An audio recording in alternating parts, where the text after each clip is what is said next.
Terrorist China! Terrorist China! Fascist China! Fascist China! Dictator China! Dictator China!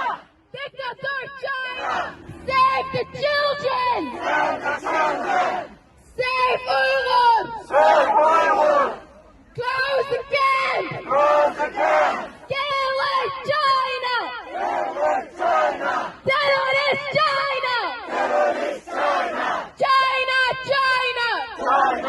China! Terrorist China! Terrorist China! No! No! No! No! No! No! No more killing! No more killing! Close! Close! Close! Close! Close! Close! Close your camp! Close your camp! No more killing! Goedemiddag, ik ben Adila Adel.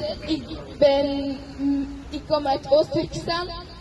6 jaar geleden ben ik met mijn ouders als politieke vluchteling naar België gekomen. Spijtig genoeg zit de rest van mijn familie nog in Oost-Turkestan. De Chinese overheid heeft de contact met het buitenland gebroken, dus heb ik ook geen contact met mijn familie. Mijn 2 onkels zitten in de concentratiekampen. Zoals mijn 2 onkels zitten miljoenen Oeigoeren in de concentratiekamp. En zijn kinderen zitten in de weeshuizen, waar zij opgevoed worden door Chinezen. De weeshuizen van hier is niet dezelfde als van Oost-Turkestan. De kinderen zoals ons moeten naar school, moeten bij hun ouders zijn, maar bij hun is dat niet zo.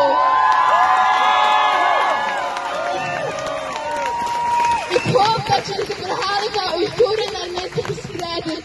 En de hele wereld moet weten wat er in Oost-Turkestan gebeurt. Dank u wel voor het luisteren.